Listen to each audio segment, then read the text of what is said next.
Hello, and welcome to Ozark Hunger Relief's Bible channel. I hope you are enjoying the Bible and my comments. To donate to the cause, email me at ozarkhunger@gmail. Thank you. And so here we go. Joseph's brothers are sent to Egypt. Now Jacob saw that there was grain in Egypt, and Jacob said to his sons, "Why are you staring at one another?" Then he said, "Look, I have heard that there is grain in Egypt. Go down there and buy some for us from that place, so that we may live and not die." So 10 of Joseph's brothers went down to buy grain from Egypt. But Jacob did not send Joseph's brother Benjamin with his brothers, for he said, "I am afraid that harm may happen to him." So the sons of Israel came to buy grain among those who were coming, because the famine was also in the land of Canaan. Now Joseph was the ruler over the land. He was the one who sold grain to all the people of the land. And Joseph's brothers came and bowed down to him with their faces to the ground.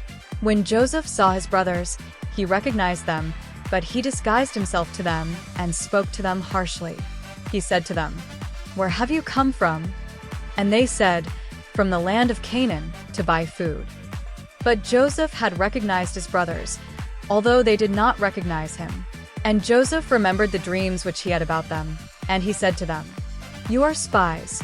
You have come to look at the undefended parts of our land." And they said to him, "No, my lord, but your servants have come to buy food. We are all sons of one man. We are honest men. Your servants are not spies." Yet he said to them, "No, but you have come to look at the undefended parts of our land." But they said, "Your servants are 12 brothers in all, the sons of one man in the land of Canaan, and behold, the youngest is with our father today, and one is no longer alive." Yet Joseph said to them, "It is as I said to you, you are spies. By this you will be tested. By the life of Pharaoh, you shall not leave this place unless your youngest brother comes here. Send one of you, and have him get your brother, while you remain confined, so that your words may be tested, whether there is truth in you. But if not, by the life of Pharaoh, you are certainly spies." So he put them all together in prison for 3 days. Now Joseph said to them on the 3rd day, "Do this and live, for I fear God. If you are honest men, let one of your brothers be confined in your prison. But as for the rest of you, go, carry grain for the famine of your households, and bring your youngest brother to me, so that your words may be verified, and you will not die." And they did so. Then they said to one another, "Truly we are guilty concerning our brother, because we saw the distress of his soul when he pleaded with us, yet we would not listen. For that reason this distress has happened to us." Reuben answered them, saying, "Did I not tell you, do not sin against the boy, and you would not listen? Now justice for his blood is required." They did not know, however, that Joseph understood, for there was an interpreter between them. Then he turned away from them and wept.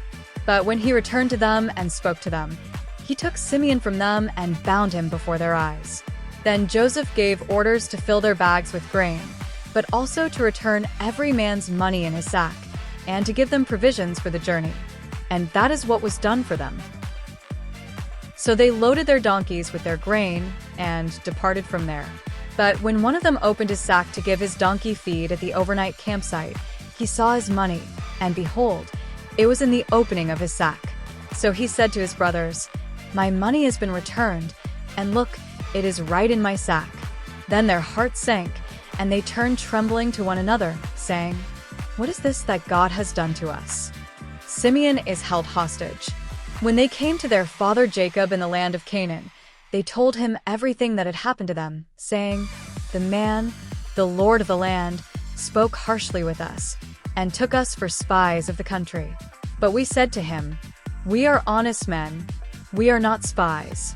We are 12 brothers, sons of our father. One is no longer alive, and the youngest is with our father today in the land of Canaan.' But the man, the lord of the land, said to us, 'By this I will know that you are honest men. Leave one of your brothers with me, and take grain for the famine of your households, and go. But bring your youngest brother to me, so that I may know that you are not spies, but honest men. I will give your brother to you, and you may trade in the land.' Now it came about, as they were emptying their sacks, that behold, Every man's bag of money was in a sack, and when they and their father saw their bags of money, they were afraid. And their father Jacob said to them, "You have deprived me of my sons. Joseph is gone, and Simeon is gone, and now you would take Benjamin. All these things are against me." Then Reuben spoke to his father, saying, "You may put my 2 sons to death if I do not bring him back to you. Put him in my care, and I will return him to you." But Jacob said, "My son shall not go down with you, for his brother is dead, and he alone is left. If harm should happen to him on the journey, and you are taking, then you will bring my gray hair down to Sheol in sorrow." Well, that is the end of Genesis 42. Now I will comment on the chapter. Genesis 42 recounts the dramatic first encounter between Joseph and his brothers since they sold him into slavery years earlier. Now a powerful ruler in Egypt, Joseph tests his brothers when they come seeking food during a famine. Number 1. Jacob sends his sons to Egypt. Verses 1 through 5. The famine affects Canaan, and Jacob, he is now named Israel, tells his sons to go to Egypt to buy grain. Only 10 brothers go. Benjamin, the youngest and Joseph's full brother, stays behind for fear something might happen to him. Number 2. Joseph recognizes his brothers. Verses 6 through 17. The brothers bow before Joseph, unknowingly fulfilling the dream he had as a child. Joseph recognizes them, but they do not recognize him. Instead of revealing himself, Joseph accuses them of being spies and questions them harshly. To test them, he demands they bring their youngest brother, Benjamin, to prove their honesty.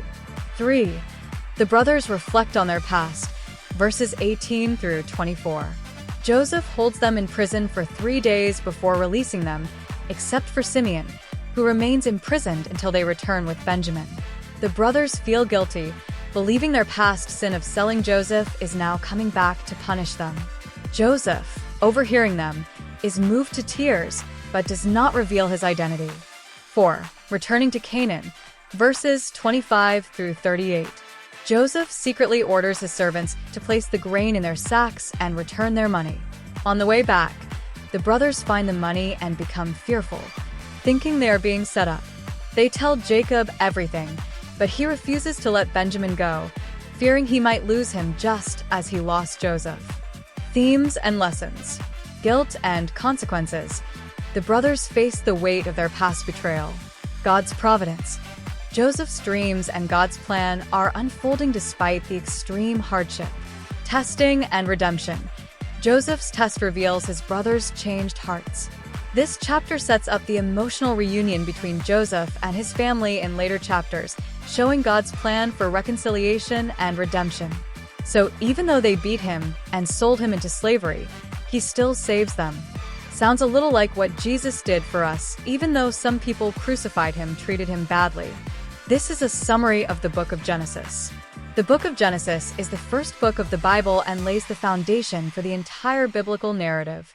It details the origins of the world, humanity, sin, and God's covenant with his people.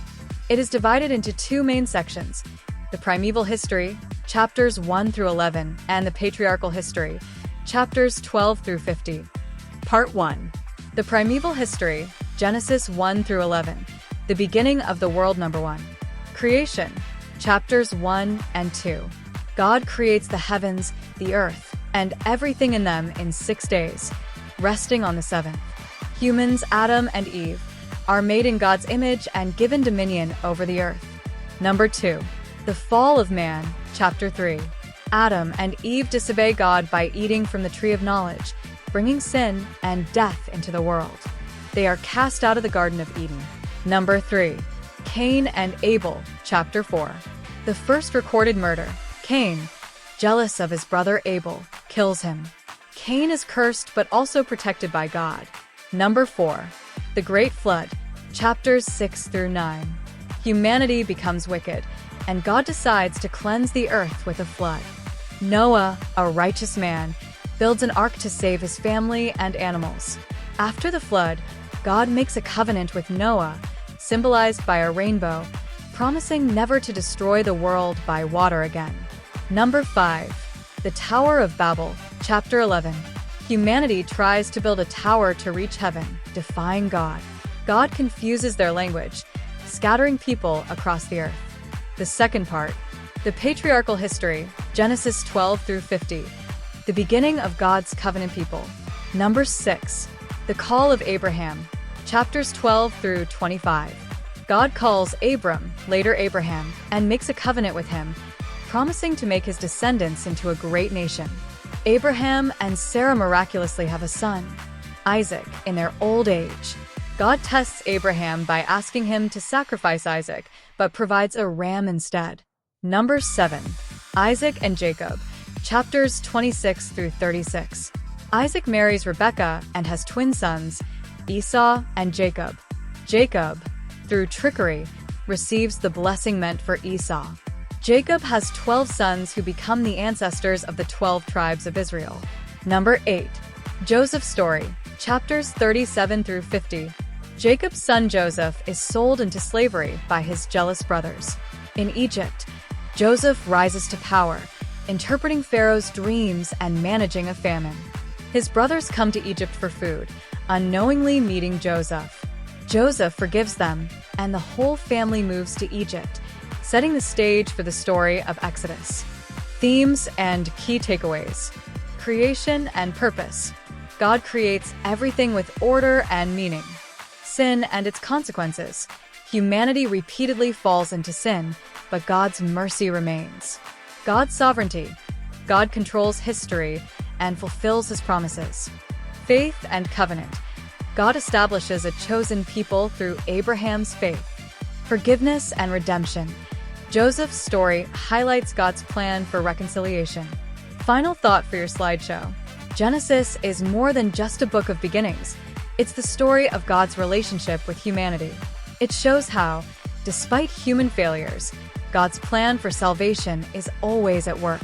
The events in Genesis set the stage for the rest of the Bible, pointing to Jesus Christ as the ultimate fulfillment of God's promises.